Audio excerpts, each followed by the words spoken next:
ये मूवी एक मशहूर नॉवल पर बेस्ड है जिसमें एक आदमी को अपने करीबी लोगों से धोखा मिलता है और उसे बेगुनाही के बावजूद जेल में डाल दिया जाता है। लेकिन जेल के अंदर उसे एक ऐसा सीक्रेट मिलता है जिसकी मदद से वो एक एक करके उन गद्दारों से बदला लेना शुरू करता है। तो कहानी की शुरुआत होती है समुद्र में एक छोटी सी कश्ती से। उसमें कुछ लोग एक अल्बा नाम के टापू की ओर जा रहे थे। दरअसल ये सभी एक मर्चेंट शिप के कर्मचारी थे। उनके कैप्टन की तबीयत अचानक बिगड़ गई थी, इसलिए सबने फैसला किया कि उसे इलाज के लिए इस टापू पर ले जाया जाए। इसी कश्ती से एडमंड डांटेस और फर्नांड मोंदेगो नाम के नौजवान मौजूद थे। ये दोनों एक दूसरे के खास दोस्त और सहकर्मी थे। लेकिन जैसे ही उन्होंने टापू पर कदम रखा, अंग्रेज सैनिकों ने उन पर हमला कर दिया। बचने के लिए दोनों ने सैनिकों पर गोलियां चलाईं, लेकिन जल्द ही सैनिकों ने उन्हें काबू में कर लिया। तभी वहां एक आदमी आया जिसका नाम नेपोलियन बोनापार्ट था। वो फ्रेंच एम्परर रह चुका था, लेकिन अब उसे उसके पद से हटा दिया गया था और इस टापू में भेज दिया गया। उसके साथ हमेशा अंग्रेज सैनिक रहते थे ताकि वो अपने साथियों से कोई कांटेक्ट न कर पाए। सैनिकों को शक हुआ कि शायद ये दोनों नेपोलियन के खबरी हैं, लेकिन नेपोलियन ने साफ कह दिया, ये मेरे आदमी नहीं हैं, चाहो तो दोनों को मार दो। तभी एडमंड ने बताया कि वो दरअसल एक मर्चेंट शिप के कर्मचारी हैं। उनके कैप्टन को दिमागी बुखार है और वो बस यहाँ मेडिकल मदद लेने आए थे। ये सुनकर ब्रिटिश सैनिकों ने उन्हें छोड़ दिया। फिर नेपोलियन बोनापार्ट ने इनके कैप्टन का इलाज करवाया। रात को उसने एडमंड को अकेले में बुलाया और उससे कहा कि जिस तरह तुमने अपने कैप्टन की जान बचाने की कोशिश की है वो काबिले तारीफ है। फिर उसने एडमंड को एक लेटर दिया और बताया कि ये लेटर तुम्हें मेरे एक खास दोस्त क्लैरियन तक पहुंचाना है। वो खुद आकर ये लेटर तुमसे ले लेंगे। एडमंड लेटर लेने से घबरा रहा था, पर नेपोलियन ने कहा कि इसमें ऐसी कोई भी चीज नहीं है जिससे तुम पर मुसीबत आए। मैं इसे पोस्ट कर सकता हूँ, पर मैं नहीं चाहता कि ये अंग्रेज मेरे हर मामलों में ताक झांक करे। साथ ही उसने एडमंड से कहा कि इस लेटर के बारे में तुम किसी को मत बताना। लेकिन जब नेपोलियन ने उसे लेटर दिया तो ये सब एडमंड के दोस्त फर्नांड ने भी देख लिया। जब एडमंड वापस अपने कमरे में आया तो उसने फर्नांड को लेटर के बारे में कुछ भी नहीं बताया। जल्द ही उन्हें खबर मिली कि उनके कैप्टन की जान नहीं बच पाई। फिर जब ये लोग वापस अपनी शिप कंपनी में लौटे तो कंपनी का मालिक एडमंड से बहुत खुश हुआ, क्योंकि कैप्टन की जान बचाने के लिए जो फैसला एडमंड ने लिया था वो उसे बेहद पसंद आया। मालिक उसके इस साहस और समझदारी से इतना इम्प्रेस हुआ कि उसने एडमंड को उस जहाज का अगला कैप्टन बना दिया। लेकिन वहां मौजूद जॉन्डार्म्स नाम का आदमी एडमंड के कैप्टन बनने से खुश नहीं था, क्योंकि पहले कैप्टन की मौत के बाद अगला कैप्टन उसे बनना चाहिए था। खुशी के मारे एडमंड अपनी गर्लफ्रेंड मर्सिडीज के पास गया और उसे अपने कैप्टन बनने की बात बताकर शादी के लिए प्रपोज कर दिया। वहीं पर फर्नांड भी मौजूद था। ये तीनों बचपन से दोस्त थे और फर्नांड बचपन से ही मर्सिडीज को चाहता था। लेकिन मर्सिडीज सिर्फ एडमंड को ही चाहती थी और यही बात फर्नांड को मन ही मन जलाए जा रही थी। इसके बाद फर्नांड अपनी शिप के साथी जॉन्डार्मस के पास गया, जो खुद भी एडमंड से जलता था, और उसे अपने दिल की बात बताई। जॉन्डार्मस ने कहा कि तुम और एडमंड तो अच्छे दोस्त हो, लेकिन फर्नांड बोला, नहीं, कहने को वो खुद को मेरा दोस्त कहता है, पर असल में वो मुझसे बातें छिपाता है। फिर जब मर्सिडीज और एडमंड अपने घर में एक साथ थे, तभी कुछ सैनिक वहां आए और एडमंड को मैजिस्ट्रेट विलफोर्ट के पास ले गए। मैजिस्ट्रेट को पहले से ही पता था कि एडमंड के पास एक लेटर है जो उसे नेपोलियन बोनापार्ट ने दिया है। उसने एडमंड से वही लेटर मांगा। एडमंड ने बिना कुछ छुपाए सब कुछ सच सच बता दिया और वो लेटर भी उसे दे दिया। जब मैजिस्ट्रेट विलफोर्ट ने एडमंड के सामने उस लेटर को पढ़ा तो उसमें नेपोलियन बोनापार्ट ने अपने उस साथी को ब्रिटिश सैनिकों की पूरी जानकारी दी है कि कौन सा सिपाही कहाँ और किस वक्त तैनात रहता है। मतलब इस लेटर में नेपोलियन ने अपने भागने का प्लान अपने आदमी को लिखा था। ये सुनकर एडमंड चौंक गया। उसने मैजिस्ट्रेट विलफोर्ट को बताया कि वो बिल्कुल बेकसूर है। नेपोलियन ने खुद उससे कहा था कि इस लेटर में ऐसी कोई भी चीज नहीं है। साथ ही उसने ये भी बताया कि उसने इस लेटर को कभी भी नहीं पढ़ा था। एडमंड की आंखों में सच्चाई देखकर मैजिस्ट्रेट विलफोर्ट ने उसे जाने की इजाजत दे दी। लेकिन जैसे ही एडमंड जाने लगा, मैजिस्ट्रेट विलफोर्ट ने उससे पूछ लिया कि क्या नेपोलियन ने तुम्हें ये बताया था कि ये लेटर तुमसे कौन लेने आने वाला है। इस पर एडमंड ने जवाब दिया कि इस लेटर को लेने क्लैरियन नाम का आदमी आने वाला था। ये सुनते ही मैजिस्ट्रेट विलफोर्ट ने लेटर जला दिया और फिर एडमंड से पूछा कि क्या उसने इस लेटर या क्लैरियन के बारे में किसी और को भी बताया है। उसने कहा, नहीं, मैंने इसके बारे में किसी को कुछ नहीं बताया। फिर मैजिस्ट्रेट विलफोर्ट ने उससे कहा कि मेरी वजह से तुम्हें परेशानी हुई, मैं तुम्हें अपने बग्घी से घर तक छुड़वा दूंगा। पर जैसे ही एडमंड बग्घी में बैठा, अचानक बग्घी का दरवाजा बाहर से बंद कर दिया गया। एडमंड समझ गया कि वो एक बड़ी साजिश का शिकार हो चुका है। किसी तरह वो वहाँ से भागकर सीधे अपने दोस्त फर्नांड के पास पहुंचा और उसे नेपोलियन बोनापार्ट के लेटर की पूरी बातें बता दी। लेकिन उसी वक्त फर्नांड ने उसे तलवार की नोक पर रोक लिया। असल में वही था जिसने जॉन्डार्म्स के साथ मिलकर नेपोलियन और लेटर की सारी बातें मैजिस्ट्रेट विलफोर को बताई थीं। अपने ही दोस्त को ऐसा करते देख एडमंड का दिल चूर हो गया और फिर एडमंड को गिरफ्तार कर लिया गया। उसे एक सुनसान टापू पर बनी एक खतरनाक जेल में भेज दिया गया और जब उसकी मुलाकात वार्डन से हुई तो एडमंड ने कहा कि सर, मेरी मदद कीजिए, मैंने कुछ गलत नहीं किया, मुझे झूठे इल्जाम में यहाँ भेजा गया है और मैं निर्दोष हूँ। वार्डन ने शांत होकर कहा, मुझे पता है, अगर तुमने सच में कोई गुनाह किया होता तो तुम्हें देश की किसी जेल में रखा जाता, लेकिन इस दूर दराज जेल में सिर्फ वही लोग आते हैं जिनके खिलाफ साजिश रची गई हो। ये कहकर उसने एडमंड को बेरहमी से पीटा और फिर एक कोठरी में बंद कर दिया। उस सेल का दरवाजा लकड़ी का था जिसमें एक छोटी सी खिड़की थी। ये दरवाजा साल में सिर्फ एक बार खुलता था, जब वार्डन कैदियों को बिना वजह पीटने आता। अपनी पिटाई से कैदियों को पता चलता कि अब उनके कैद के 1 साल और पूरे हो गए। समय गुजरता गया और अकेलेपन ने एडमंड को तोड़ना शुरू कर दिया। वो दीवार पर लिख लिख कर भगवान से इंसाफ मांगता, लेकिन धीरे धीरे उसे समझ आ गया कि उसके बस में कुछ नहीं है। 12 साल तक वहां कैद रहने के बाद उसने भगवान पर से भी भरोसा खो दिया। अब उसे यकीन हो गया था कि अब उसे जिंदगी भर यहीं सड़ना पड़ेगा। लेकिन एक दिन अचानक उसकी कोठरी की जमीन हिलने लगी। ये देखकर एडमंड डर गया। उसे लगा कि शायद कोई भूत प्रेत वहां से निकलने वाला है, पर थोड़ी देर बाद जमीन से एक बूढ़ा आदमी बाहर आया। इसका नाम एबे था और वो एडमंड के नीचे वाली कोठरी में बंद कैदी था।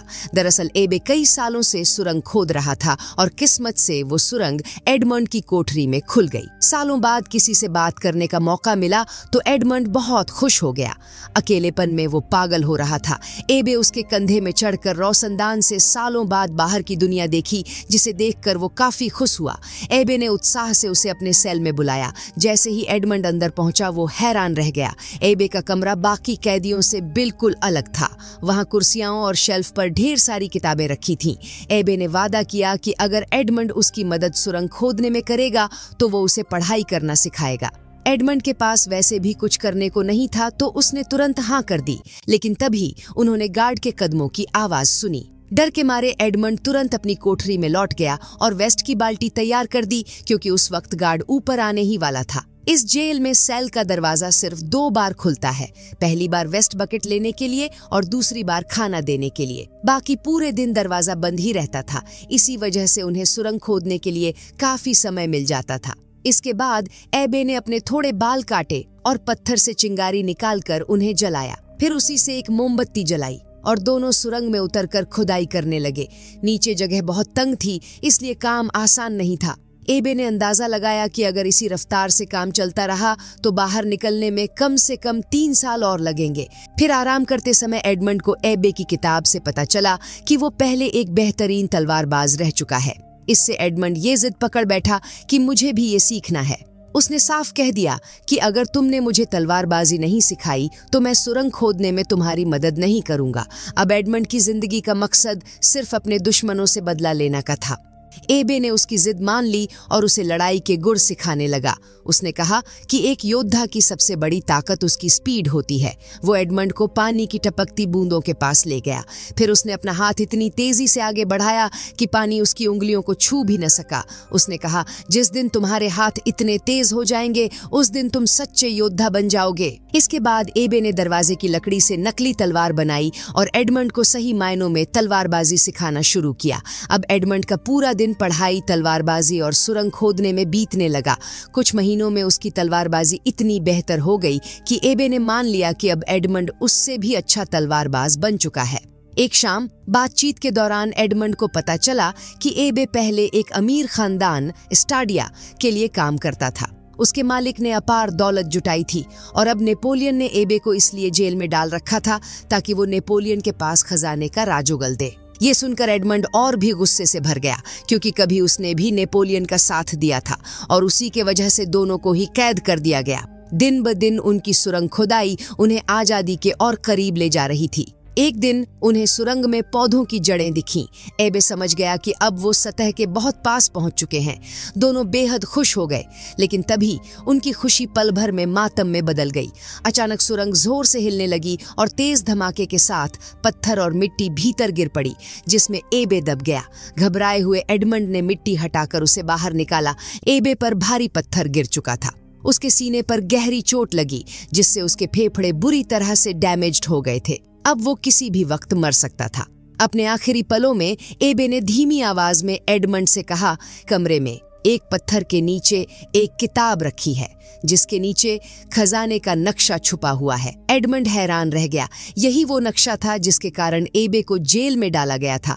मरने से पहले एबे ने एडमंड से वादा लिया कि तुम ये खजाना हमेशा अच्छे कामों में लगाना और बुराई से जितना हो सके दूर रहना। और थोड़ी देर बाद एबे ने दम तोड़ दिया। एडमंड की आंखों में आंसू थे, क्योंकि अब उसे फिर से अकेलापन महसूस हुआ था। तभी गार्ड खाना देने आता है। उसकी आहट सुन एडमंड तुरंत दीवार के पीछे छिप गया। गार्ड ने एबे को पुकारा, लेकिन उसे कोई जवाब नहीं मिला। तो उसने एबे की लाश देखी और वो घबरा गया।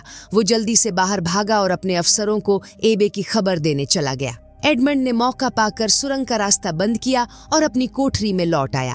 थोड़ी देर बाद गार्ड्स आए और एबे के शव को बैग में डाल दिया। बेचारा एडमंड ये सब छुप कर देख रहा था और तभी उसके दिमाग में एक ख्याल आया और उसने चालाकी से एबे की लाश के साथ अपनी जगह बदल ली। कुछ देर बाद वार्डन अपने आदमियों के साथ उस शव को उठाकर ले गया। क्योंकि जेल सुनसान टापू पर थी, इसलिए उन्होंने फैसला किया कि वो शव को समुद्र में फेंक देंगे। उधर एक गार्ड खाने के साथ एडमंड की कोठरी में पहुंचा, लेकिन दरवाजा खोलने पर उसे एडमंड की जगह एबे की लाश मिली। गार्ड ने शोर मचाया और वार्डन को इसकी खबर देने भागा। उस रोज तेज आंधी चल रही थी और समुद्र की लहरें चट्टानों से टकराने की वजह से इतना शोर कर रही थीं कि वार्डन गार्ड की आवाज नहीं सुन पाया। तभी एडमंड ने अचानक उसकी चाबी चुरा ली, जिससे वार्डन संतुलन खो बैठा और एडमंड के साथ ही समुद्र में गिर पड़ा। पानी में पहुंचते ही एडमंड ने चाबी से खुद को आजाद कर लिया। सतह पर आते ही उसने पीछे वार्डन को देखा। उसे देखकर एडमंड का सालों का गुस्सा उमड़ पड़ा और उसने वार्डन को बेरहमी से डुबो कर मार डाला। इसके बाद वह बिना पीछे देखे समुद्र की गहराई में तैरता चला गया। अगली सुबह जब एडमंड की आंख खुली तो वह किसी दूसरे टापू पर पड़ा था। उसे एहसास हुआ कि वह जिंदा बच गया है, लेकिन उसकी आजादी अभी भी अधूरी थी, क्योंकि पास ही कुछ समुद्री लुटेरे बैठे थे और वे उसे घूर रहे थे।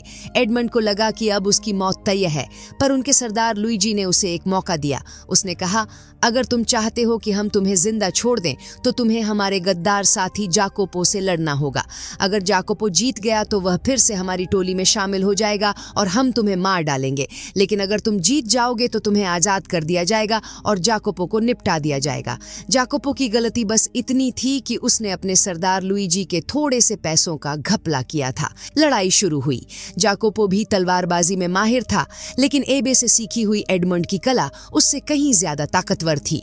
जाकोपो बार बार वार करता रहा, लेकिन वह एडमंड को छू तक न पाया और जैसे ही मौका मिला एडमंड ने तेजी से वार किया और जाकोपो को गिरा दिया। लेकिन उसे मारने की बजाय एडमंड ने लुइजी की तरफ देखा और कहा कि हम दोनों तुम्हारे काम आ सकते हैं। आज के समय में अच्छे समुद्री डाकू मिलना आसान नहीं है। हमें बेवजह मारना तुम्हारे लिए ही नुकसानदेह होगा। एडमंड की बहादुरी और दयालुता देखकर लुइजी खुश हो गया और उसने दोनों की जान बख्श दी। जहाज पर सफर के दौरान एडमंड ने कप्तान लुइजी को अपनी पूरी कहानी सुनाई। ये सुनकर कप्तान ने उसे आजाद कर दिया ताकि वह अपना बदला ले सके। जाकोपो अब उसका साथी बन गया। एडमंड ने उसकी जान बचाई थी, इसलिए उसने कसम खाई कि वह मरते दम तक एडमंड के लिए वफादार रहेगा। इसके बाद एडमंड ने जाकोपो से नाव का इंतजाम करने को कहा और रात में चुपके से अपने पुराने मालिक के घर पहुंचा। लेकिन अब सब बदल चुका था। उसके मालिक ने उसे पहचाना तक नहीं। वहां उसे पता चला कि उसके पिता उसके कैद के गम में मर गए थे। ये सुनकर वो अंदर से टूट गया। लेकिन सबसे बड़ा सदमा उसे तब लगा जब उसे मालूम हुआ कि उसका पुराना दोस्त फर्नांडो फर्नांड, जो उसे फंसाने वाला था, वही उसकी मंगेतर मर्सिडीज से शादी कर चुका है। अगले दिन एडमंड और जाकोपो उस मोंटे क्रिस्टो नाम के टापू पर पहुंचे, जहां नक्शे में खजाने का निशान था। उन्होंने टापू छान डाला, लेकिन कुछ न मिला। फिर एडमंड ने सोचा कि शायद पानी के अंदर कुछ हो। वो नक्शे में दिखाए स्थान के पास एक तालाब में उतरा और वहां उसे कई पुराने संदूक मिले। जैसे ही उसने एक संदूक खोला तो अंदर चमचमाता सोना भरा पाया। ये देखकर जाकोपो खुशी से कूद पड़ा और दोनों ने जितना सोना नाव में आ सकता था भर लिया। लेकिन खजाने को पूरा ले जाने के लिए उन्हें एक बड़ा जहाज चाहिए था। एडमंड के पास जहाज का इंतजाम करने का कोई तरीका नहीं था। खुशी से ज्यादा अब उसके अंदर बदले की आग जल रही थी। उसने तय कर लिया कि ये दौलत वो सिर्फ अपने बदले को पूरा करने में खर्च करेगा। सबसे पहले उसने अपना नाम बदलकर काउंट मोंटे क्रिस्टो रखा और फ्रांस में एक बड़ा आलीशान घर खरीदा। फिर अपने शानदार महल में एक भव्य पार्टी रखी और आसपास के तमाम रईसों को बुलाया और उनके सामने खुद को एक नए शाही रईस के रूप में पेश किया। धीरे धीरे उसकी शान और शौकत के चर्चे हर जगह होने लगे। लेकिन एडमंड ये सब सिर्फ उन गद्दारों का ध्यान खींचने के लिए कर रहा था जिन्होंने उसे धोखा देकर कैद करवाया था। पार्टी में मजिस्ट्रेट विल्फोर भी आया था, जो अब चीफ प्रोसिक्यूटर बन चुका था। लेकिन विल्फोर उसे पहचान नहीं पाया। जाकोपो ने एडमंड को बताया कि फर्नांड पार्टी में आया था, लेकिन कुछ काम होने की वजह से चला गया। जाकोपो ने फर्नांड की सारी आदतों की जानकारी जुटा ली थी और एडमंड को बताया कि फर्नांड को जुए की लत है, जिससे वो दिन ब दिन गरीब होता जा रहा है। साथ ही उसने शिपिंग बिजनेस के लिए कई बैंकों से लोन लिया है। इसलिए एडमंड ने कहा कि उन सभी बैंकों को खरीद लो और सारी शिपिंग कंपनियों को उससे कारोबार करने से मना कर दो। अब धीरे धीरे फर्नांड तबाह होने लगा। एक रात जाकोपो ने एडमंड को बताया कि फर्नांड का एक बेटा है जिसका नाम एल्बर्ट है। तब एडमंड ने एक चाल चली। उसने एक खूबसूरत औरत और अपने समुद्री लुटेरे दोस्तों की मदद से एल्बर्ट का नकली अपहरण कराया ताकि वो हीरो बनकर एल्बर्ट की जान बचा सके। और उसका ये प्लान सफल भी हुआ। एल्बर्ट को लगा कि इस शाही रईस ने उसकी जान बचाई है।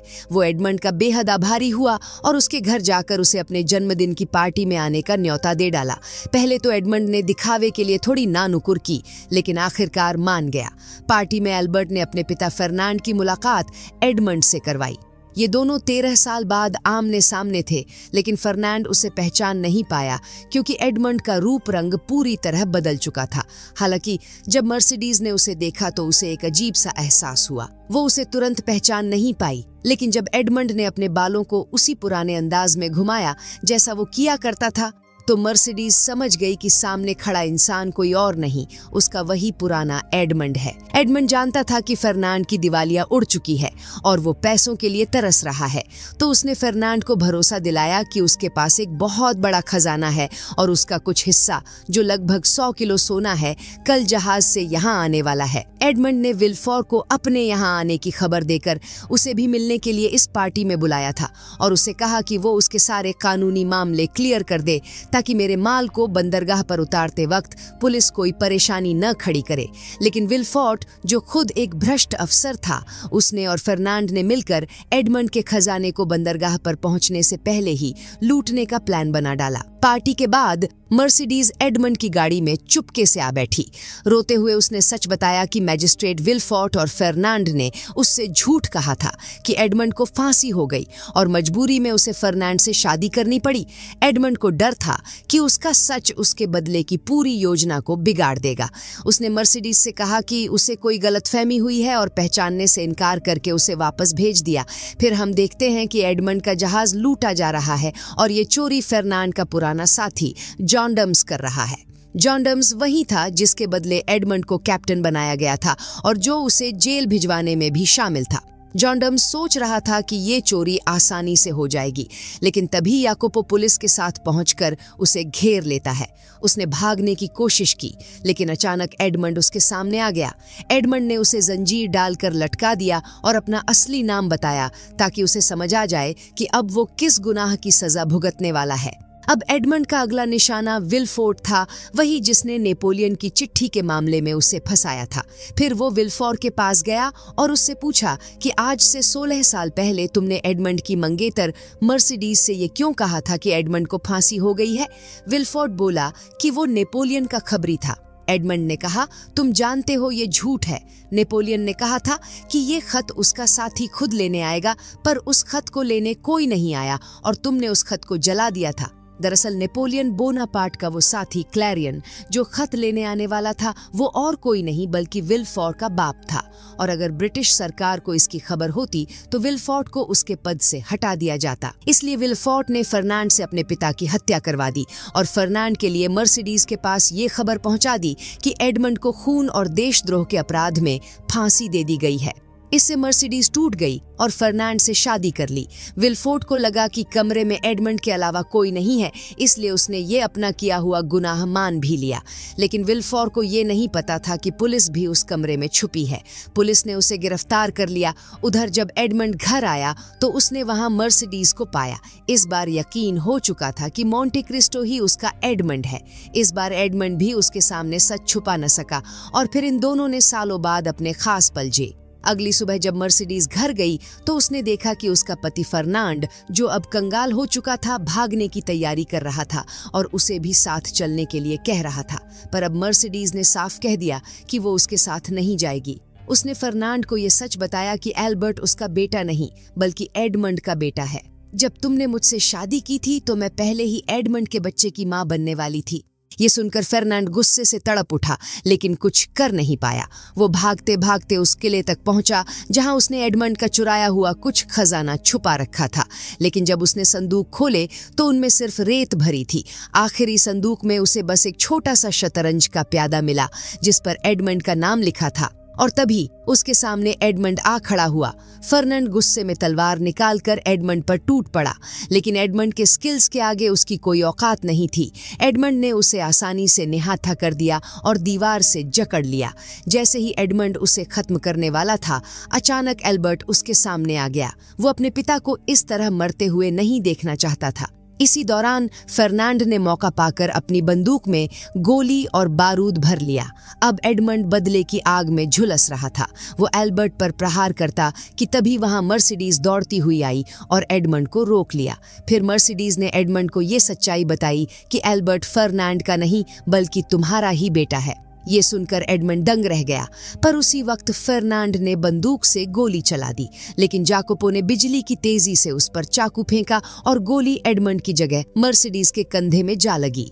इस अफरा तफरी में फर्नांड वहां से भाग निकला, पर अब वो कंगाल हो चुका था। उसे भागने का कोई रास्ता समझ नहीं आया, इसीलिए वो वापस आया और एडमंड को युद्ध के लिए ललकारने लगा। जाकोपो ने एडमंड को उसकी तलवार दी और इस लड़ाई को हमेशा के लिए खत्म करने को कहा। फर्नांड भी घोड़े पर चढ़कर उस पर हमला किया।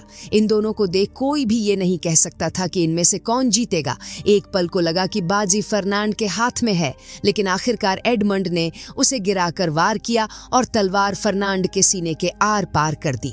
एडमंड के सीने में बदले की जलती हुई आग शांत हो चुकी थी। कुछ दिनों बाद एडमंड अपनी पत्नी मर्सिडीज, बेटे एल्बर्ट और साथी जाकोपो के साथ वापस उस टापू पर लौटा जहां उसने अपनी जिंदगी के 13 साल कैद में बिताए थे। वहां उसने अपने गुरु एबे को याद किया और उस पूरे टापू को खरीद लिया ताकि वहां फिर कभी किसी को उसकी तरह दुख न सहना पड़े। इसी के साथ the count of Monte Cristo movie की कहानी यहीं खत्म हो जाती है। मुझे उम्मीद है कि आपको मेरी ये एक्सप्लेनेशन पसंद आई होगी। धन्यवाद।